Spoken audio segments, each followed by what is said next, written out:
Is dignity worth more than $1 billion, more than a nation's supposed progress? Imagine a leader, a beacon, standing defiant against the tide of global finance. A man who dared to say no to the seductive promises of foreign debt. This is the story of Ibrahim Traoré, a name that now echoes with hope across the African continent. He wasn't born into power or privilege. He rose from the ranks, forged in the fires of conviction.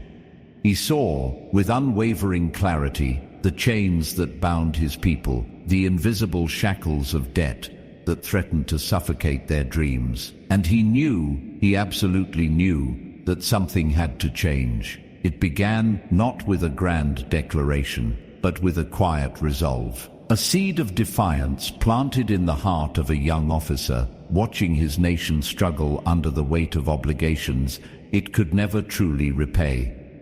He saw the schools crumbling, the hospitals lacking essential supplies, the farmers toiling endlessly, only to see their harvests swallowed by interest payments. He felt the frustration, the anger, the burning desire to break free. One sweltering afternoon, in a small village, nestled amidst the dusty plains, he met an old woman.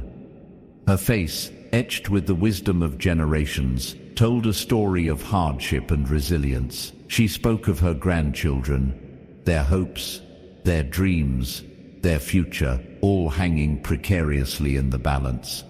"We work, we pray, but the debt, it never goes away," she whispered, her voice raspy with age. "It is a curse, passed down from father to son, from mother to daughter." Her words struck him like a thunderbolt. He realized in that moment that the debt wasn't just an economic issue, it was a human tragedy. It was stealing the future of her grandchildren, and countless others like them. That night, under a sky ablaze with stars, he made a vow. He vowed to fight for his people, to break the chains of debt, to build a future where dignity and self-reliance reigned supreme. The road ahead was fraught with peril. Powerful forces, both within and outside his nation, sought to maintain the status quo. They whispered of economic collapse, of international isolation, of the dire consequences of defying the established order. But he refused to be intimidated. He knew that the price of freedom was always high, but the price of surrender was even higher. He began to speak, his voice resonating with truth and passion. He spoke of the importance of self-sufficiency, of investing in education and healthcare, of empowering local communities. He spoke of the need to break free from the cycle of dependency, to chart a new course, a course guided by African values and African aspirations. His words ignited a spark, a flame of hope that spread like wildfire across the nation. People from all walks of life, farmers, teachers, students, joined his cause. They saw in him not just a leader, but a reflection of their own hopes and dreams. The international community watched with growing unease. They saw their carefully constructed narrative of development, aid, and economic partnership crumbling before their eyes. They saw a small nation led by a determined young officer daring to challenge their authority. Then came the day that would forever be etched in the annals of African history. The day he stood before the world and delivered his historic speech. The air crackled with anticipation. The cameras flashed, the reporters scribbled furiously. The world held its breath. He began slowly, deliberately, his voice calm but firm. He spoke of the history of exploitation, of the broken promises, of the crushing burden of debt. "We have been told," he said, "that we need foreign aid to develop. We have been told that we need to borrow money to build our infrastructure. We have been told that we are incapable of managing our own affairs." He paused, his eyes sweeping across the audience. "But I say to you today," he declared, his voice rising in intensity, "that we are not beggars. We are not children. We are a proud and resilient people, capable of building our own future. A hush fell over the room. You could hear a pin drop. "We reject," he thundered, "this insidious system of debt that enslaves our people and steals our resources. We reject the notion that our dignity can be bought and sold. We choose freedom. We choose self-reliance. We choose our own destiny." The room erupted in applause. People cheered. They wept. They embraced each other. They felt a surge of pride, of hope, of liberation. His words echoed far beyond the walls of that conference hall. They resonated with millions of Africans who had long felt marginalized and ignored. They saw in him a champion, a voice for the voiceless, a symbol of resistance. The international powers were stunned. They had never encountered such defiance, such unwavering conviction. They scrambled to respond, to contain the damage, to protect their interests. But it was too late. The seed had been planted. The flame had been ignited. The movement had begun. He faced immense pressure, economic sanctions, political isolation, even threats to his personal safety. But he refused to back down. He knew that the future of his nation and the future of Africa depended on his courage. He traveled the country, meeting with ordinary people, listening to their concerns, sharing his vision. He inspired them to believe in themselves, to believe in their potential, to believe in the power of collective action. He launched ambitious programs to promote education, healthcare, and agriculture. He encouraged local entrepreneurship and invested in infrastructure projects that would benefit all citizens. He emphasized the importance of transparency and accountability, ensuring that resources were used wisely and efficiently. He knew that true development wasn't just about economic growth. It was about empowering people, about giving them the tools they needed to build better lives for themselves and their families. He faced countless challenges: corruption, poverty, inequality, all deeply entrenched problems that would take years to overcome. But he never lost faith. He never wavered in his commitment to his people. He knew that with hard work, determination, and a shared vision, anything was possible. Slowly but surely, things began to change. Schools were built, hospitals were equipped, farmers were empowered. The economy began to grow, and poverty began to decline. People started to feel a sense of hope, a sense of optimism, a sense that they were finally in control of their own destiny. His leadership wasn't just about policy, it was about inspiration.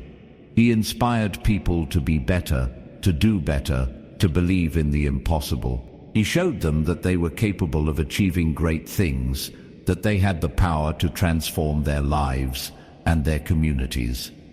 He became a symbol of hope, not just for his own nation, but for the entire African continent. People from all corners of Africa looked to him for inspiration, for guidance, for leadership. They saw in him a man who dared to challenge the status quo, a man who dared to dream of a better future, a man who dared to put his people first. He wasn't perfect. He made mistakes. He faced criticism, but he always remained true to his principles, to his values, to his commitment to his people. He understood that leadership wasn't about popularity. It was about doing what was right, even when it was difficult, even when it was unpopular. He understood that true leadership wasn't about power, it was about service. It was about using his position to uplift others, to empower others, to create a better world for all. One evening, as the sun dipped below the horizon, painting the sky in hues of orange and purple, he sat on the porch of his modest home, surrounded by his family. His children played at his feet, their laughter echoing through the air. His wife sat beside him, her hand resting gently on his arm. He looked out at the vast expanse of the African landscape, and he smiled. He saw the fruits of his labor, the seeds of progress that he had sown. He knew that the journey was far from over. that there were still many challenges to overcome, but he also knew that he had laid a solid foundation, a foundation of dignity, self-reliance, and hope. He had shown the world that Africa was capable of charting its own course, of building its own future, of achieving its own destiny. He had inspired a generation to believe in themselves, to believe in their potential, to believe in the power of their dreams. He had become more than just a leader. He had become a legend of courage, of conviction, of unwavering commitment to his people. His story is a reminder that one person with a clear vision and a determined heart can make a profound difference in the world. It's a reminder that dignity is worth more than any amount of money, that self-reliance is the key to true freedom, and that hope is the most powerful weapon of all. He once said, in a quiet moment, away from the cameras and the crowds, "I don't want to be remembered as a hero. I want to be remembered as a servant of my people, a servant of Africa." And that, perhaps, is the greatest testament to his legacy. He wasn't driven by ego or ambition, but by a deep and abiding love for his people. He saw their potential, their strength, their resilience, and he dedicated his life to helping them realize it. His story continues to inspire. It's a story that needs to be told again and again, to remind us of the power of hope, the importance of courage, and the enduring strength of the human spirit. Imagine a world where every leader, every nation, prioritized dignity and self-reliance above all else. A world where debt was not a weapon, but a tool used responsibly and ethically. A world where every person had the opportunity to reach their full potential, regardless of their background or circumstances. That is the world that he envisioned, and it is a world that we can all help to create. His actions sparked a wave of introspection across the continent. Other nations began to question their own reliance on foreign aid and debt. They started to explore alternative models of development, models that prioritized local resources, local expertise, and local ownership. He became a mentor to young leaders, sharing his wisdom, his experience, and his unwavering commitment to African solutions for African problems. He traveled extensively, speaking at conferences, universities, and community gatherings.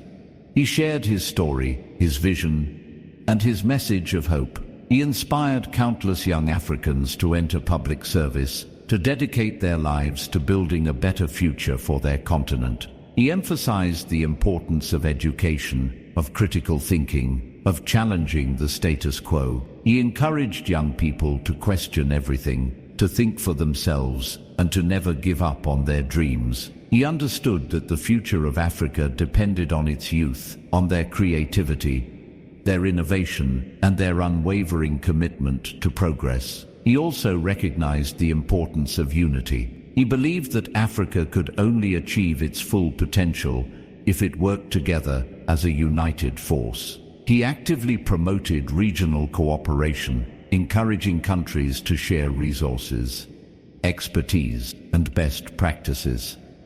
He worked tirelessly to resolve conflicts, to promote peace, and to build bridges between different communities. He understood that Africa's diversity was its strength, and that by embracing its differences, it could create a more vibrant and prosperous future for all. His influence extended beyond the political sphere.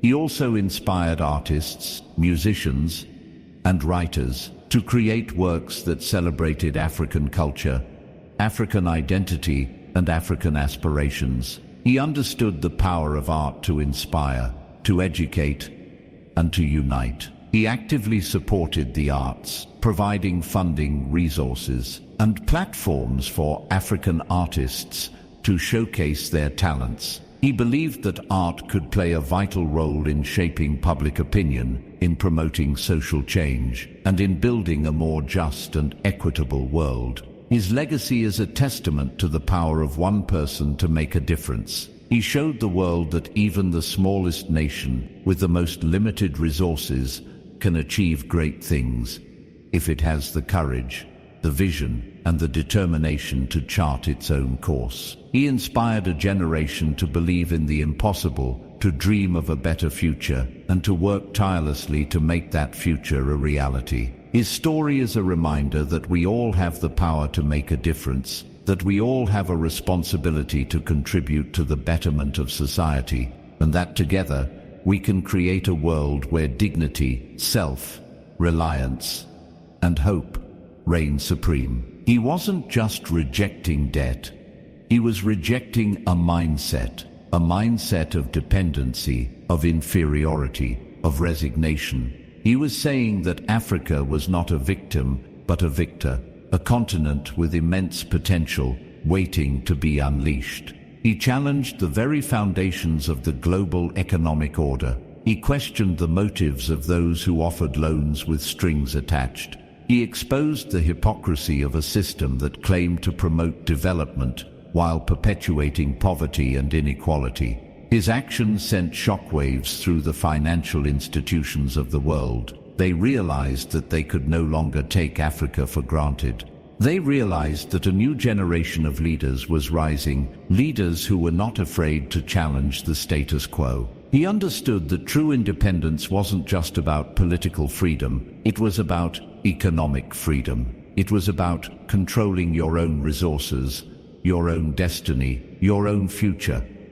He encouraged his people to embrace innovation, to develop new technologies, to create their own industries. He knew that Africa had the potential to become a global economic powerhouse if it could break free from the shackles of debt and dependency. He invested heavily in education, recognizing that it was the key to unlocking Africa's potential. He built schools, universities, and vocational training centers. He provided scholarships to students from disadvantaged backgrounds. He understood that education wasn't just about acquiring knowledge, it was about developing critical thinking skills, problem-solving abilities, and a sense of civic responsibility.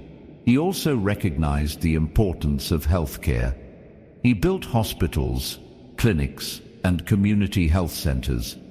He trained doctors, nurses, and other healthcare professionals. He understood that a healthy population was essential for economic development, and that every person had the right to access quality healthcare, regardless of their income or social status. He prioritized sustainable development, recognizing that it was essential to protect Africa's environment for future generations. He promoted renewable energy, organic farming, and responsible resource management.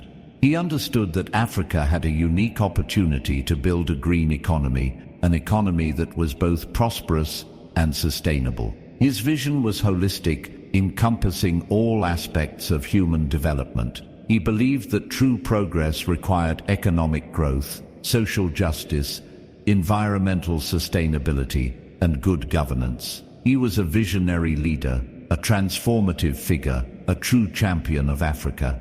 His legacy will continue to inspire generations to come. He showed the world that Africa was not a continent of poverty and despair, but a continent of hope and opportunity. He demonstrated that Africans were capable of solving their own problems, of building their own future, of achieving their own destiny. His story is a testament to the power of the human spirit, the power of courage, the power of conviction, and the power of hope.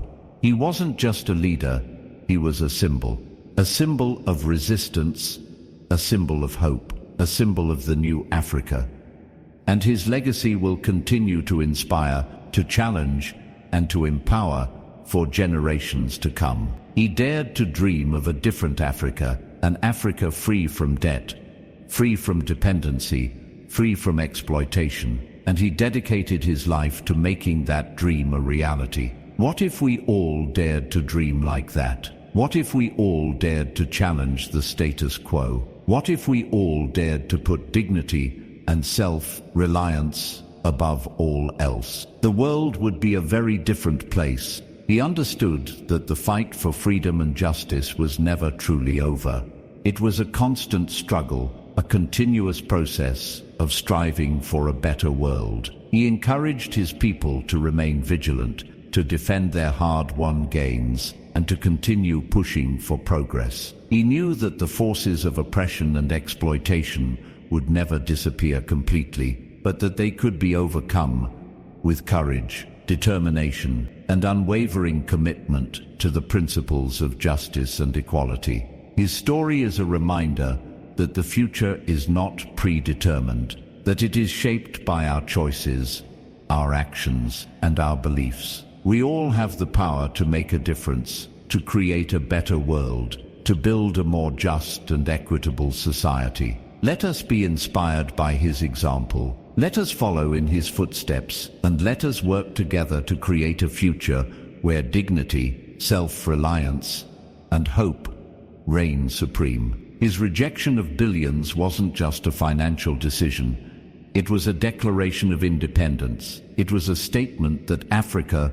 was ready to take control of its own destiny. He understood that true progress couldn't be bought or borrowed. It had to be built from within through hard work, innovation, and an unwavering belief in the potential of the African people. He challenged the narrative that Africa was a continent of victims, dependent on the charity of the West. He showed the world that Africa was a continent of innovators, entrepreneurs, and leaders capable of solving its own problems and building its own future. His actions resonated with millions of Africans who were tired of being told what to do, tired of being exploited, tired of being marginalized. They saw in him a leader who understood their struggles, who shared their aspirations, and who was willing to fight for their rights. He became a symbol of hope for a new generation of Africans, a generation that was determined to break free from the chains of the past and build a brighter future for their continent. His story is a reminder that leadership isn't about power or privilege. It's about service and sacrifice. It's about putting the needs of your people above your own, and about fighting for what you believe in, even when it's difficult or unpopular. He showed the world that one person, with courage, conviction, and an unwavering commitment to justice, can make a profound difference in the lives of millions. His legacy will continue to inspire and empower generations to come, to dream of a better world, and to work tirelessly to make that dream a reality. He wasn't just rejecting debt. He was rejecting a system that perpetuated inequality and injustice. He was challenging the very foundations of the global economic order. He understood that true progress required a fundamental shift in power, a shift that would empower the marginalized and give them control over their own destinies. He advocated for fair trade, for debt cancellation, and for a more equitable global financial system. He believed that Africa deserved a seat at the table, and that its voice should be heard on issues that affected its future. His actions sparked a global conversation about the role of debt in perpetuating poverty and inequality. He challenged the international community to rethink its approach to development and to prioritize the needs of the poor and marginalized. He became a leading voice for global justice, advocating for a world where everyone had the opportunity to thrive, regardless of their background or circumstances. His story is a reminder that the fight for justice is a global struggle, and that we all have a responsibility to stand up for what is right, even when it's difficult or unpopular. He showed the world that one person, with courage, conviction, and an unwavering commitment to justice, can inspire a global movement for change. His legacy will continue to challenge and inspire us to build a more just and equitable world for all. Imagine the ripple effect, the cascade of change that could occur if more leaders followed his example, if more nations prioritized dignity and self-reliance, if more people dared to challenge the status quo. The world would be transformed. He didn't just speak of change, he embodied it. He lived a life of simplicity and humility, dedicated to serving his people. He refused to enrich himself at the expense of others. He prioritized the needs of the poor and marginalized. He lived by the principles he preached. His authenticity and integrity inspired trust and respect. People believed in him because they knew that he was genuine, that he cared about them, and that he was committed to their well-being. His life was a testament to the power of ethical leadership, the power of integrity, and the power of authenticity. He showed the world that true leadership isn't about power or wealth, it's about character and commitment. His legacy will continue to inspire us to live lives of purpose and integrity, to serve others, and to make a positive difference in the world. He understood that true progress required a collective effort, that it couldn't be achieved by one person alone. He fostered a culture of collaboration and partnership, bringing together people from all walks of life to work towards a common goal. He empowered local communities to take ownership of their own development, providing them with the resources and support they needed to succeed. He understood that the best solutions often came from the ground up, from the people who were most affected by the problems. His leadership was inclusive and participatory, valuing the contributions of everyone, regardless of their background or status. He showed the world that true progress requires a collective effort, and that we can achieve far more together than we can alone. His legacy will continue to inspire us to collaborate, to partner, and to work together to build a better world for all. So, what can we learn from the story of Ibrahim Traoré? What lessons can we apply to our own lives? Perhaps the most important lesson is this: never underestimate the power of one person to make a difference. He was just one man, but he inspired a nation, and he challenged the world. We all have the potential to make a difference, to contribute to the betterment of society, to create a more just and equitable world. Don't be afraid to speak out, to stand up for what you believe in, to challenge the status quo. Don't be afraid to dream big, to envision a better future, and to work tirelessly to make that future a reality. You have the power to make a difference. Use it wisely, use it courageously, use it to create a world where dignity, self-reliance, and hope reign supreme. What he showed us is that true wealth isn't measured in dollars or euros, but in the dignity and freedom of a people. And that's a treasure worth fighting for, always. The allure of easy money, the promise of a quick fix, the seductive whisper of a helping hand. These are temptations that have led many down paths of regret and ruin. The story of Traoré serves as a potent reminder that true strength lies not in accepting handouts, but in cultivating self-reliance, in nurturing dignity, and in safeguarding the future for generations to come. Consider the individual struggling under the weight of personal debt. The credit card offers arrive like shimmering beacons, promising instant gratification, a temporary reprieve from the relentless pressure of bills and obligations. But each swipe, each purchase, each borrowed dollar adds another link to the chain, binding them tighter to a cycle of dependence. The interest accrues, the payments mount, and the initial relief transforms into a crushing burden.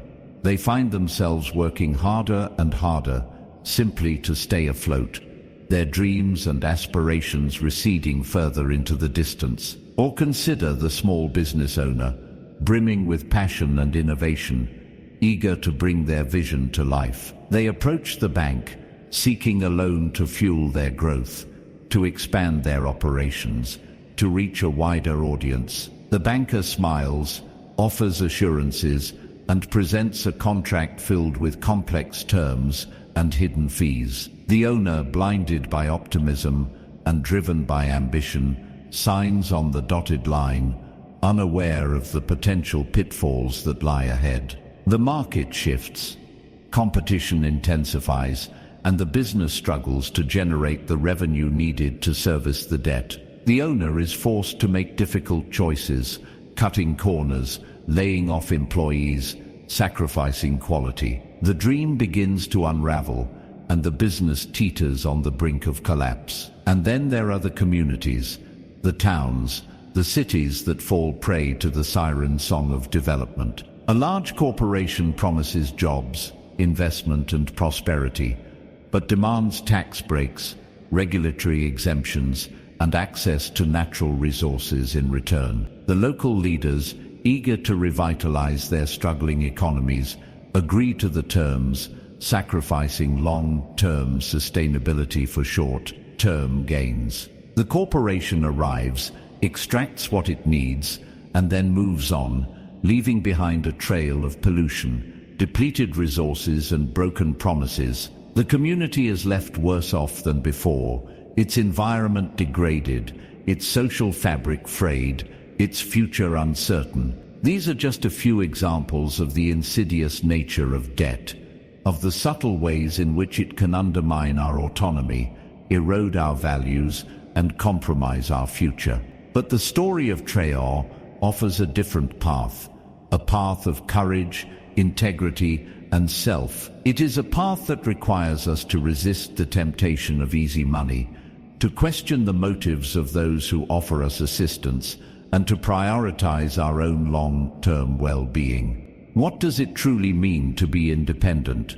It is not simply about rejecting external assistance, but about cultivating the internal resources, the skills, the knowledge, and the values that enable us to thrive on our own. It is about fostering a spirit of innovation, creativity, and entrepreneurship, empowering individuals to create their own opportunities and build their own futures. It is about investing in education, healthcare, and infrastructure, creating a foundation for sustainable growth and development. It is about promoting good governance, transparency, and accountability, ensuring that resources are used wisely and that the benefits are shared equitably. Independence also demands a willingness to embrace challenges, to learn from mistakes, and to persevere in the face of adversity. It requires us to develop a strong sense of self-belief, to trust in our own abilities, and to refuse to be defined by the expectations of others. It means standing up for what we believe in, even when it is unpopular, and refusing to compromise our values for the sake of expediency. The path to independence is not easy. It requires hard work, sacrifice, and an unwavering commitment to our goals. But the rewards are immeasurable. Freedom from debt, the ability to chart our own course, the satisfaction of knowing that we have built our own success. These are the fruits of self-reliance. The story of Traore is not just a story about rejecting a loan. It is a story about reclaiming our dignity, about asserting our sovereignty, and about building a future that is truly our own. It is a story that should inspire us all to question the status quo, to challenge the conventional wisdom, and to strive for a world where everyone has the opportunity to reach their full potential, free from the shackles of debt and dependence. Let us remember the lessons of Traore and commit ourselves to building a future where true independence is not just a dream, but a reality for all. Let us embrace the values of self-reliance, integrity, and courage. And let us work together to create a world where everyone can thrive, not just survive. Consider the farmer, offered genetically modified seeds that promise higher yields and resistance to pests. They are told that these seeds are the key to feeding a growing population, to alleviating hunger, and to boosting their income. But what they are not told is that these seeds are often patented, requiring them to purchase new seeds every year, making them dependent on a large corporation. They are not told that these seeds can contaminate native varieties, threatening biodiversity and undermining traditional farming practices.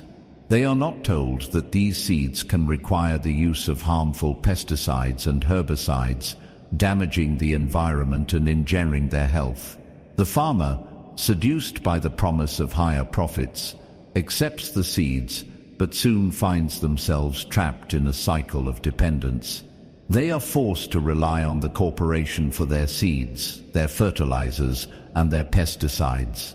They lose control over their own farming practices, their own land, and their own livelihoods. They become just another cog in the machine, their independence eroded, their dignity diminished. Or consider the artist, offered a lucrative contract by a major record label or publishing house. They are promised fame, fortune, and creative freedom, but what they are not told is that they will have to relinquish control over their work, their image, and their career. They are not told that they will be subjected to the whims of executives who care more about profits than about art. They are not told that they will be forced to conform to market trends, to compromise their artistic vision, and to sacrifice their integrity.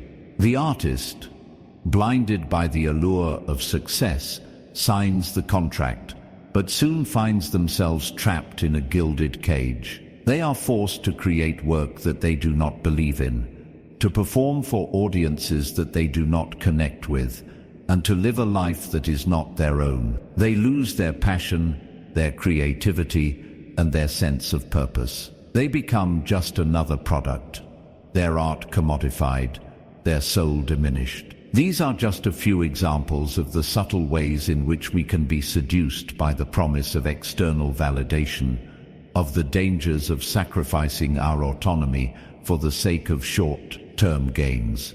The story of Traore reminds us that true fulfillment comes not from seeking approval from others, but from staying true to ourselves, from pursuing our own passions, and from living a life that is aligned with our values. Let us learn from the mistakes of others and resist the temptation to compromise our integrity for the sake of external rewards. Let us cultivate our inner strength, our self-belief, and our sense of purpose. Let us create our own opportunities, build our own success, and live a life that is truly our own. The path of independence is not always easy, but it is always worth it. For it is only when we are free from the shackles of external dependence that we can truly discover our own potential, fulfill our own dreams, and make our own unique contribution to the world. Let us all strive to be like Traore, a beacon of courage, integrity, and self-determination, inspiring others to follow in our footsteps and build a better future for all.